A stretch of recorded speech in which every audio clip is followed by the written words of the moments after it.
Hello everyone, welcome to the another video of data pipeline. आज की video में दोस्तों हम लोग एक प्रॉब्लम स्टेटमेंट डिस्कस करेंगे। उस प्रॉब्लम स्टेटमेंट के बारे में हम लोग एक सॉल्यूशन डिज़ाइन करेंगे डाटा पाइपलाइन में। और प्रॉब्लम स्टेटमेंट है मूविंग ए डाटा या migrating a data from Oracle to Snowflake. Multiple solutions हो सकते हैं, इसके सारे सॉल्यूशंस के बारे में हम लोग बात करेंगे और देखेंगे कौन सी सॉल्यूशन किस तरह के सिनेरियो के लिए सूटेबल होती है। अगर आप मेरे चैनल में नए हैं तो प्लीज़ चैनल को सब्सक्राइब करें ताकि मैं ज़्यादा से ज़्यादा डाटा इंजीनियरिंग टॉपिक पे वीडियो बना सकूं। और वीडियो पसंद आए तो वीडियो को लाइक और शेयर जरूर करें। तो चलिए शुरू करते हैं। तो मैंने draw.io ओपन कर लिया है। draw.io में मैं डाटा पाइपलाइन बनाने वाला हूं फ्रॉम ओरेकल टू स्नोफ्लेक का। इसके सॉल्यूशंस तो काफ़ी हैं, तो अभी एक सिंपल सॉल्यूशन हम लोग डिस्कस करते हैं कि आपके पास अगर ओरेकल में डाटा है, अगर लेस अमाउंट ऑफ डाटा है ओरेकल में और आप मूव करना चाहते हैं ओरेकल सिस्टम में। क्लाइंट का रिक्वायरमेंट है you have to move all the data from Oracle system to Snowflake system. जो टेबल्स के स्ट्रक्चर्स हैं स्नोफ्लेक के वो पहले से डिसाइड कर लिए गए हैं। ओरेकल के स्ट्रक्चर्स ऑब्वियसली ओरेकल में डाटा है, तो ओरेकल में जो भी डाटा है वो तो आपको पता ही है कि किस तरह के स्ट्रक्चर्स टेबल स्ट्रक्चर्स में है। तो सिमिलर तरह का डाटा स्ट्रक्चर या सिमिलर तरह का टेबल का स्ट्रक्चर आपको स्नोफ्लेक में बनाना है, या अगर स्ट्रक्चर में कुछ चेंजेस है तो वो भी आपको स्नोफ्लेक में बनाने पड़ेंगे। As discuss with the client, जो भी चेंजेस होंगे स्ट्रक्चर में, टेबल के स्ट्रक्चर में, वो बनाने पड़ेंगे आपको स्नोफ्लेक में। फिर स्नोफ्लेक में आप क्वेरी लिख सकते हो कनेक्टिंग टू ओरेकल, या आप एक नॉर्मल पाइथन प्रोग्राम लिख सकते हो connecting to Oracle, pulling the data and moving to the Snowflake. तो मूव करने के पहले आप स्ट्रक्चर चेंज कर सकते हो। फॉर एग्जांपल किसी कॉलम को ड्रॉप करना है, किसी कॉलम को रीनेम करना है, किसी दो कॉलम को कॉन्कैट करना है, ये सारी चीज़ आप ओरेकल में भी कर सकते हो, सिक्वल में भी कर सकते हो। ये सिंप्लीफाइड सॉल्यूशन है, with the help of sequel और ओरेकल आप डाटा मूव कर सकते हो। लेकिन आज जो मैं प्रॉब्लम स्टेटमेंट के बारे में बात करना जा रहा हूँ उसमें EMR, बहुत सारे प्रोसेसिंग भी इन्वॉल्व है। अब क्लाइंट का जो रिक्वायरमेंट है इस मेरे पर्टिकुलर सिनेरियो में, वो सिनेरियो है कि आपके पास ओरेकल में डाटा है, लार्ज वॉल्यूम में डाटा है, डाटा आपको स्नोफ्लेक में मूव करना है, लेकिन उसमें मल्टीपल ट्रांसफॉर्मेशन है। कहने का मतलब कि आप ओरेकल से डायरेक्टली डाटा पुल करके स्नोफ्लेक में डंप नहीं करना है, you have to do some changes in the data before putting it to Snowflake. तो इस सिनेरियो में आपको एक प्रोसेसिंग और एक ट्रांसफॉर्मेशन लेयर बनाना पड़ेगा जहाँ पे आप डाटा ट्रांसफॉर्म करोगे बिफोर मूविंग इनटू स्नोफ्लेक। तो इस सॉल्यूशन के लिए अभी हम लोग क्या डिस्कस करेंगे कि ओरेकल एक मेरा सोर्स है, डेस्टिनेशन इज़ द स्नोफ्लेक, और बीच में स्पार्क का हम लोग यूज़ करने वाले हैं for the processing unit. Obviously जब आप ये सॉल्यूशन डिज़ाइन करेंगे तो इसको आपको क्लाइंट के साथ डिस्कस करना पड़ेगा। इस सॉल्यूशन डिज़ाइन के पहले आपको ये सब सवाल भी पूछने पड़ेंगे और बताने भी पड़ेंगे कि you are going to use EMR और you are going to use Spark technologist for doing the transformation. और आपको ये भी जस्टिफाई करना पड़ेगा कि आप स्पार्क क्यों कर रहे हो यूज़ ट्रांसफॉर्मेशन के लिए, आप क्यों नहीं एक नॉर्मल ओरेकल और सिक्वल से ट्रांसफॉर्मेशन कर रहे हो। तो ये सारे चीज़ आपको बताने पड़ेंगे क्लाइंट को कन्विंस करना पड़ेगा प्रॉपर जस्टिफिकेशन के थ्रू।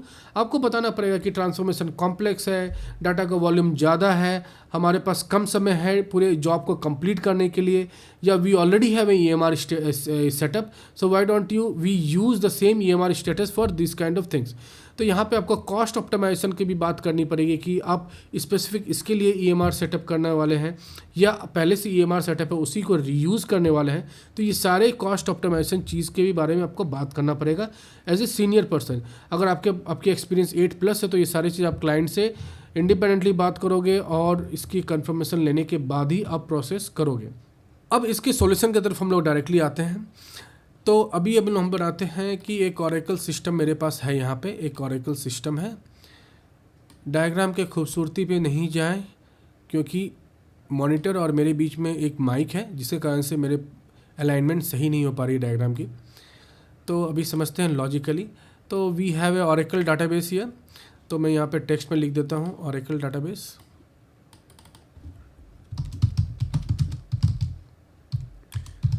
अगर आपको किसी भी सॉल्यूशन में या मेरे प्रीवियस वीडियोज़ में किसी भी तरह का इश्यूज़ आ रहा है समझने में या प्रॉब्लम में, you can directly comment on that video. अगर आपको कमेंट नहीं करना है तो you can find my email address on my channel, और उस ईमेल एड्रेस पे आप मेल कर सकते हो। मैं 100% कुछ ना कुछ सॉल्यूशन लेके आऊँगा और मैं कोशिश करूँगा आपको प्लेन लैंग्वेज में, सिंपल लैंग्वेज में समझा सकूँ। तो यहाँ पे मैंने ओरेकल सिस्टम ले लिया है, ओरेकल डाटाबेस ले लिया है। This is my source system and this is the Snowflake. तो ये मेरा स्नोफ्लेक है। अगर आपको स्नोफ्लेक नहीं आता है तो डोंट वरी अबाउट दैट, मैं स्नोफ्लेक की भी वीडियो लाने वाला हूँ। अभी के लिए आप समझो कि एक स्नोफ्लेक एक डाटाबेस है, ओरेकल जैसा ही डाटाबेस है। अभी आप समझने के लिए कर सकते हो। और ये मेरा डेस्टिनेशन है। तो ऑरेकल से डाटा मूव करेंगे और उसको पुट करेंगे स्नोफ्लेक पे with the help of processing. हम लोग प्रोसेसिंग करेंगे यहाँ पे।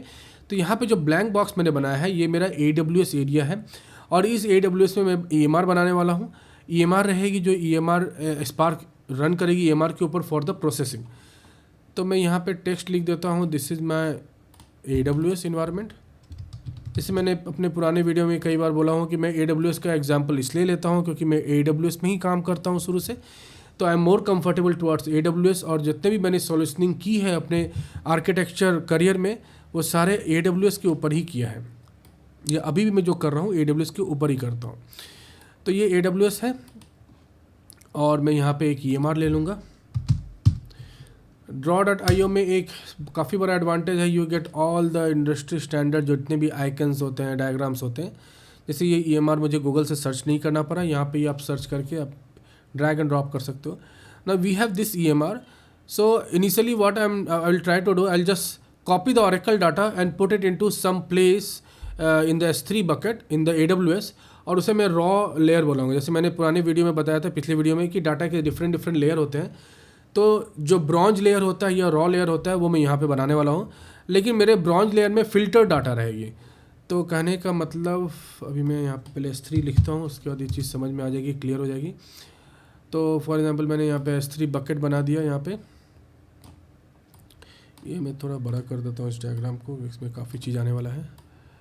और एक नॉर्मल पाइथन प्रोग्राम, तो यहाँ पे मैं एक पाइथन प्रोग्राम के लिए यहाँ पे मैं देखता हूँ कि आप इंटरनली पाइथन बोटों से आप कनेक्ट करोगे S3 से या किस तरह से आप काम करोगे वो आपके ऊपर है। तो लेकिन मैं एक जनरल टर्म पाइथन यहाँ पे यूज़ कर रहा हूँ। This Python will need some machine to run, right. ये this Python program need to be install in some machine. तो यहाँ पे आप आपके जो कंपनी के या आपके पास जो EC2 मशीन है उसके ऊपर आप पाइथन ये रन कर सकते हो। और with the help of Python you will connect to this Oracle database. So I will just show the data movement. When you are creating a data pipeline तो आप डाटा मूवमेंट बनाते हो। तो ऑरेकल से डाटा पाइथन पुल करेगा and it will put into S3। एक second, S3 में, ठीक है। और जब इस S3 बकेट में डाटा पुट किया जाएगा पाइथन के हेल्प से, so will do some cleaning of the data. For example किसी रिकॉर्ड को नहीं चाहिए, फॉर एग्जांपल अगर एम्प्लॉय आईडी के सामने स्टेटस है, for example there are multiple employee IDs और status is not valid, status is not like the status is current या स्टेटस इज़ प्रीवियस, इस तरह का स्टेटस नहीं हो। कुछ ऐसा स्टेटस है जो बिजनेस से डिफाइन किया है कि वो अनडिफाइंड स्टेटस है, तो उसे आप हटा सकते हैं, उसे एक अलग से S3 बकेट में मूव कर सकते हैं या उसे आप डायरेक्टली हटा सकते हैं। तो इस तरह में हम लोग उस डिटेल में नहीं जाते हैं कि उस चीज़ को कैसे हैंडल करेंगे। अभी समझते हैं कि पाइथन ने क्लीनिंग किया और उस डाटा को मूव कर दिया इस S3 बकेट में। तो इसको हम लोग नाम दे देते हैं रॉ लेयर। रॉ लेयर आप बोल सकते हो या ब्रॉन्ज लेयर बोल सकते हो, राइट। तो मैं इस यहाँ पे स्लैश करके ब्रॉन्ज भी लिख देता हूँ।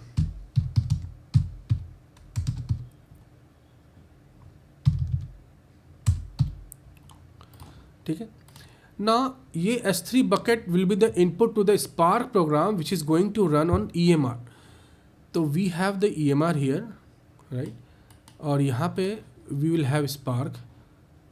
We will not get the Spark icon here. उसे आपको गूगल से लेना पड़ेगा। तो for that what I will do, I'll just write the text here, Spark. तो मैंने Spark यहाँ पे कर लिया और Spark को जो इनपुट आएगी ये S3 bucket से आने वाली है। And this Spark is going to run on this EMR.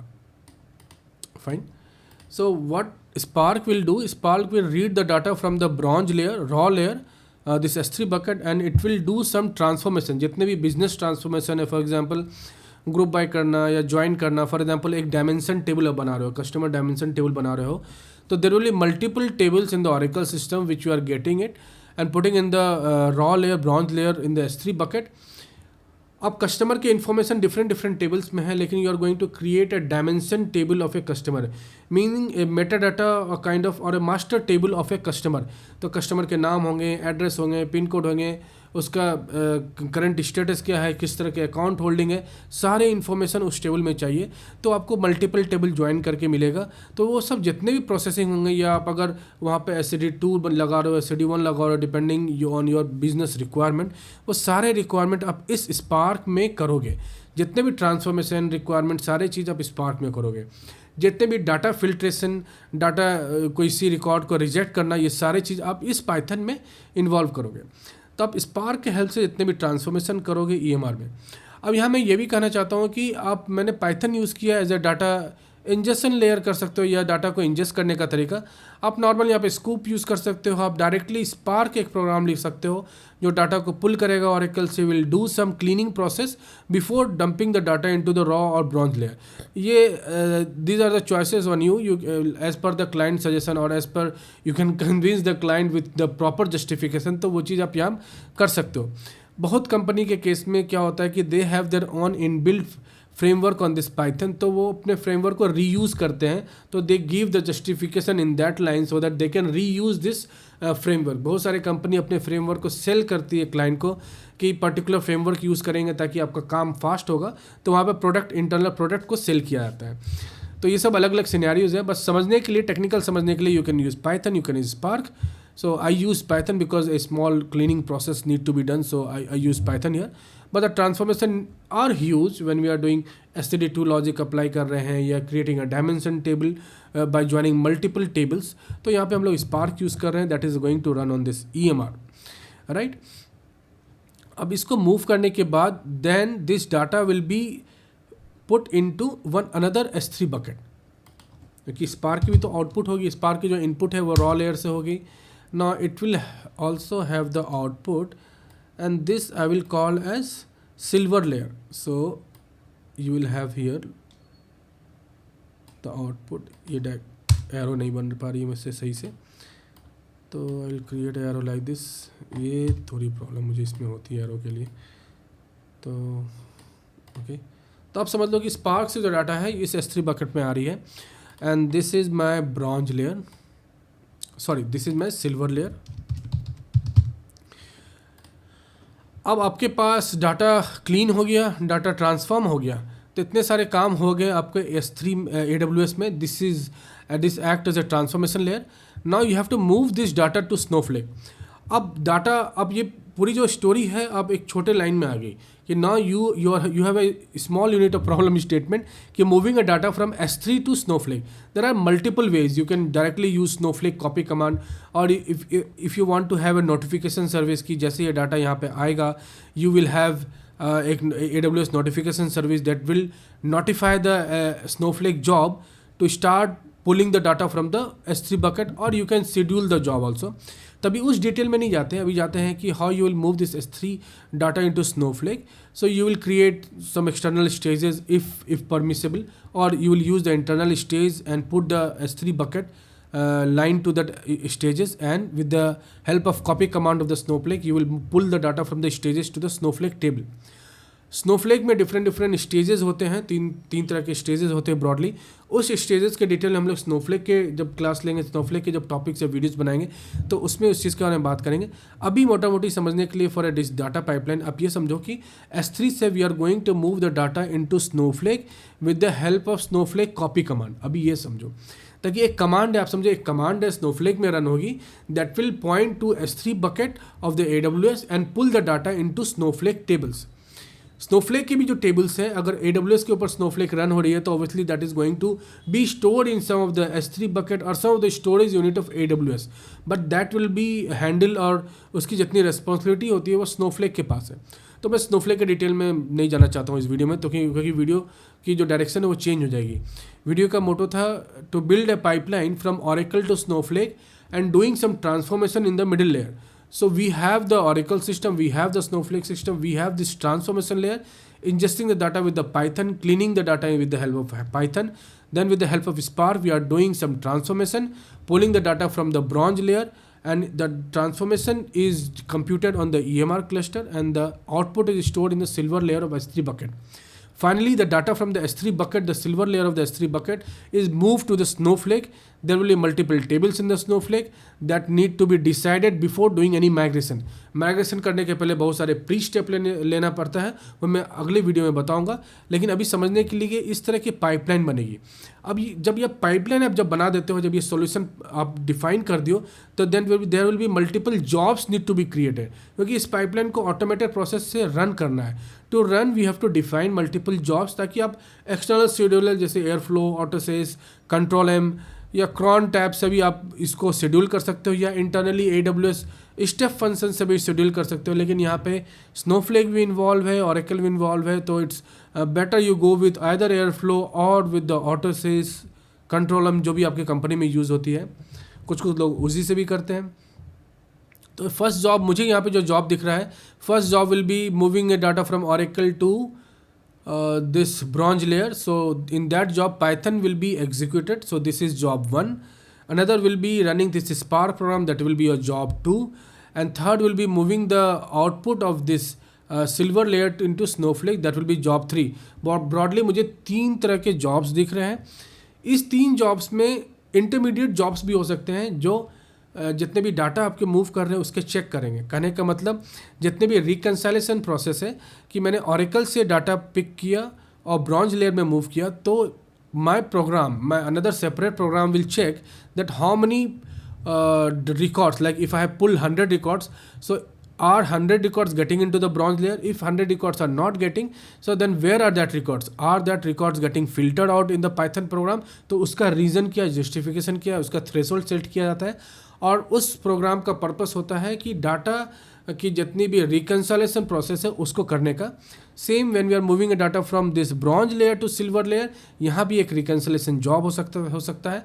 And same when we are moving from silver to Snowflake, so there can be 3 reconciliation jobs. अभी रिकंसाइलेशन जॉब को अगर side में रख ले तो we will have broadly 3 kind of job. इस Python program के लिए 1 जॉब, स्पार्क के लिए another job, and third will be moving a data from silver layer of the S3 bucket to the Snowflake. और ये सारे जॉब्स को आप इन सारे जॉब को आप किसी भी शेड्यूलर से शेड्यूल कर दोगे। मॉनिटरिंग सेटअप कर सकते हो, अगर मॉनिटरिंग रिक्वायर्ड है, डाटा ऑब्जर्वेटिव प्लेटफॉर्म पहले से आपके पास जैसे डायनाट्रेस या स्प्लंक, तो you can put this unit into one of the dashboard, ताकि आपको पैनल में सारे चीज़ दिखेंगे। ये सारे डिटेल प्रैक्टिकली नेक्स्ट वीडियो में आता ही रहेगा इस चैनल में। लेकिन अभी के लिए ये एक सिनेरियो था जिसे हम लोग ने एक अच्छे तरीके से सॉल्व किया। इसके सॉल्यूशन ये एक काफ़ी जस्टिफाइड सॉल्यूशन है अगर आपके पास डाटा ज़्यादा ह्यूज है and there are lot of transformation need to be done. इस चीज़ में किसी भी तरह का डाउट है आपके पास या कोई और भी सॉल्यूशन आपको लगता है तो प्लीज़ कमेंट में ज़रूर पोस्ट करें।